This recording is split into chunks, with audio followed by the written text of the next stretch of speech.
Hello and welcome to the State of the Fleet Industry, a weekly video series produced by Automotive Fleet magazine. I'm Mike Antich, editor of Automotive Fleet, and today I'd like to examine what's occurring in the fleet industry for the week of February 27, 2023.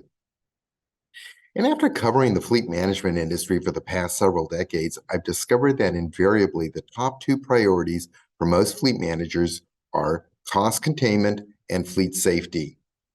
And while fleet managers will tell you that both fleet safety and cost containment are equally important, when I've asked fleet managers over the years to rank their top 5 priorities from 1 to 5, their number 1 ranking typically varies depending on the overall business climate at the time of the survey.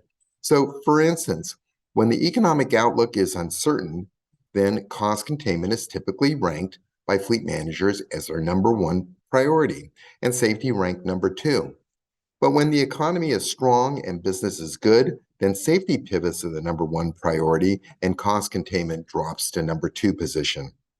Today, there's a lot of uncertainty about the overall direction of the national economy and the vitality of future market conditions in the latter half of this year and into calendar year 2024. And this uncertainty comes across in conversations I have with fleet managers who are increasingly telling me that their management is pressuring them to examine ways on how to contain or reduce fleet costs. And as we know, fleet costs are necessary, but they are substantial. And although it'll vary by company, fleet costs are typically in the top 10 corporate expenses. And for some companies, fleet is actually one of the top 5 expense categories. So as a result, fleet is often one of the first places that management looks to identify areas that control costs. And when you think about it, your total fleet costs are proportional to your total fleet size. So, expanding on this supposition, a fleet's total costs are directly proportional to the total number of vehicles in operation, which in turn drives all fixed and operating costs, such as fuel, tire expenses, maintenance, depreciation, accident repair costs, etc. If you can reduce your overall fleet size, all other expense categories will decrease correspondingly. In today's environment of constrained sourcing and restricted allocation of replacement vehicles by most OEMs, I believe opportunities exist to reduce fleet costs by right-sizing your fleet. And there are several factors that support the viability of this cost reduction strategy.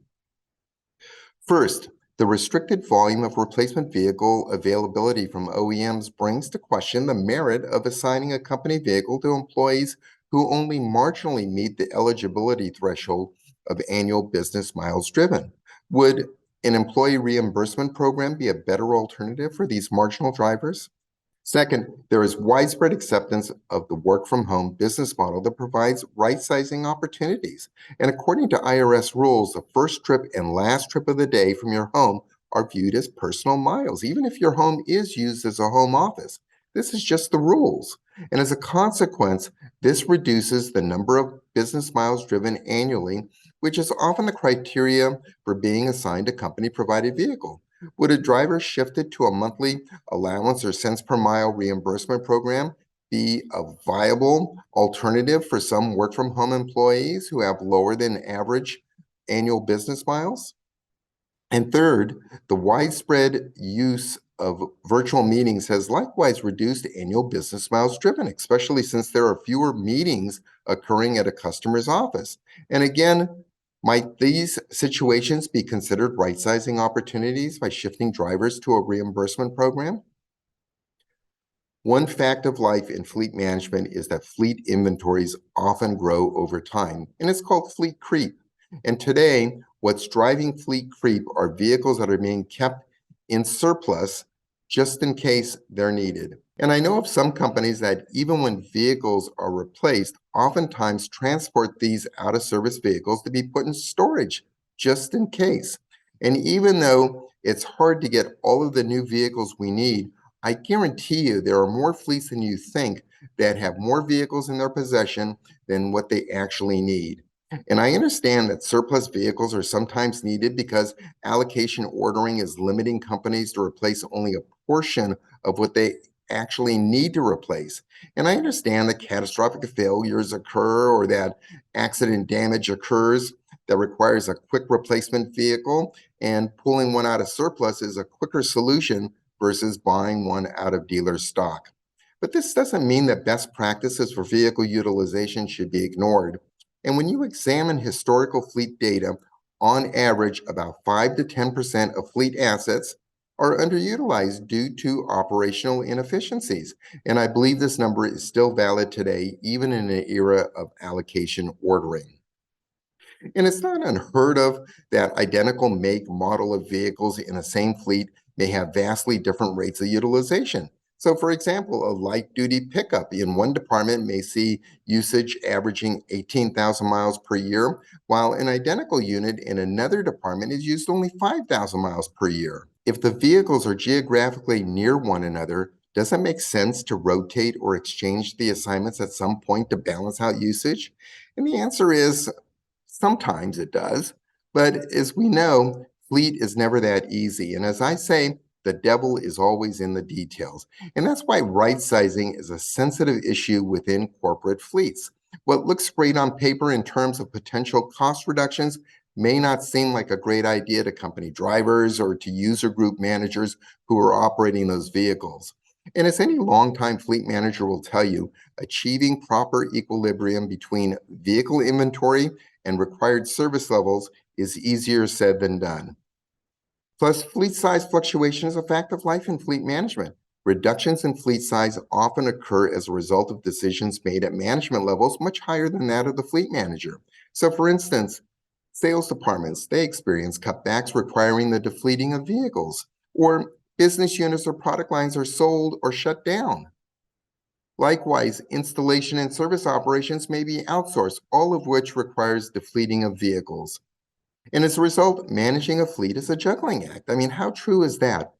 This juggling act requires balancing the different needs of senior management, the management of vehicle user groups, their drivers, and vehicle requirements in an era of availability constraints. The traditional approach to fleet right-sizing has been to conduct utilization analyses measuring each unit in operation by miles driven or engine hours operated, thereby identifying those vehicles that fall below a predetermined usage threshold.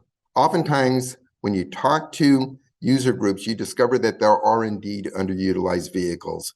And fleet managers discover that these business units are being kept as spare vehicles just in case another vehicle breaks down. It's called vehicle hoarding. And this is especially an issue at decentralized fleet operations that are operating vehicles at a nationally dispersed branch location level. In the final analysis, fleet managers should run regular exception reports analyzing monthly business miles to determine if drivers continue to qualify for a company-provided vehicle.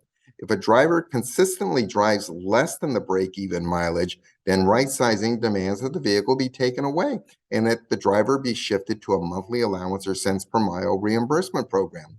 This often occurs when field territories are restructured and the changes in territory size reduces the annual business miles driven.